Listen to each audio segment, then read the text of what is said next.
Sir जैसे कि बचपन में हम कई सारी तस्वीरें देखा करते हैं, जैसे कि मेरे घर में भी एक ऐसी तस्वीर थी जिसमें गौ माता के अंदर 33 कोटि देवी देवताओं का वास दिखाया गया था।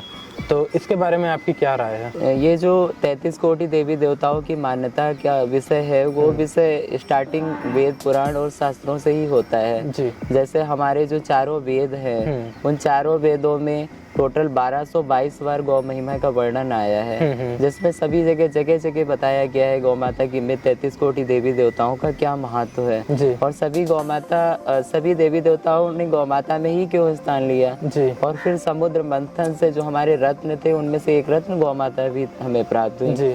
तो जो 33 कोटि देवी देवताओं का वर्णन है वो यही है कि नारायण ने हमें जो कामधेनु मैया दी वो इसीलिए दी, जो समाज के लोग हैं वो लोग उनकी सेवा करके प्रत्यक्ष रूप से अपनी मनोकामनाएं जो भी कामनाएं हैं उनकी पूर्ति कर सके प्रत्यक्ष रूप से, क्योंकि उनमें सारी देवी देवताओं का निवास है। बस फर्क क्या है कि हमें उनको माँ के रूप में देखना है।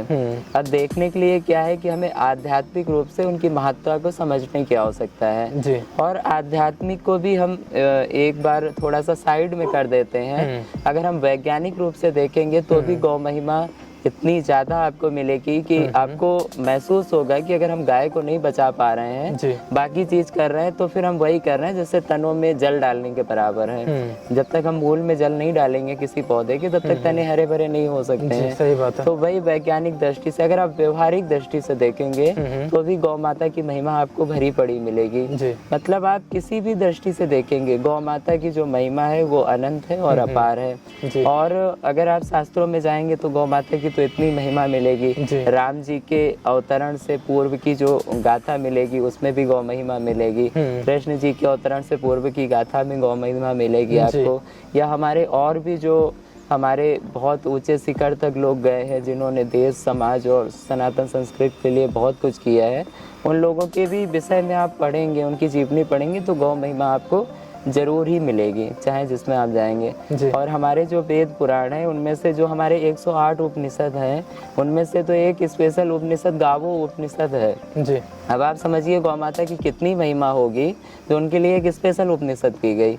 गावो उपनिषद में गौ महिमा के अलावा कुछ नहीं है। और हम बताना चाहेंगे कि गावो उपनिषद ही सबसे बड़ी उपनिषद है जी। मतलब गौ उपनिषद के बराबर कोई दूसरी उपनिषद ही नहीं है। तो जब हमारे 108 जो हैं उनमें से जब गावो उपनिषद को सबसे महत्व दी गई है, इसका मतलब गौ माता ही सब कुछ है। अगर हम महाभारत की बात करें तो महाभारत का प्रथम पृष्ठ जैसे ही आप ओपन करेंगे उसमें आपको देखने को मिलेगा गावो विश्वस्य मात्रा, अर्थात गौ माता पूरे विश्व की माता है। और हम लोग कौन है? हम लोग वो लोग हैं भारत के रहने वाले जो सनातन को फॉलो करने वाले हैं। तो सनातन में हमारे जो वेद पुराण है, जो बाकी चीजें हैं, यही हमारी जीवनी होती है। इनसे ही हम जीवन जीने की कला सीखते हैं। और अगर हम बहुत ज्यादा अध्यात्म में जाएंगे तो गौ माता की तो अनंत महिमा है, मतलब अनंत महिमा। कृष्ण जी से भी ज्यादा गीता जी में गौ माता की महिमा बताई गई है, क्योंकि कृष्ण जी की आराध्य तो गौ माता थी। बाल्यावस्था से, जैसे गोपाष्टमी, दिवाली के 8वें दिन जो अष्टमी का तिथि होती है, उसी तिथि से प्रभु ने अपनी गौचारण लीला स्टार्ट की। अब गायों के पीछे पीछे प्रभु चल रहे थे, जो आज के समय में काफी विकट है। कोई गायों के पीछे चले तो समाज के लोग हो सकता है उसको उस दृष्टि से ना देखें, उनको ये लगे ये पिछड़ा हुआ व्यक्ति है या गाय चराने वाला है। और हमारे कान्हा जी तो पीछे पीछे चले, तभी उनका नाम गोपाल जी कहा गया।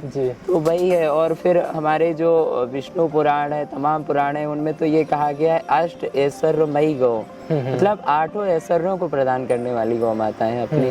तो उनकी सेवा से बढ़ के कोई सेवा नहीं है।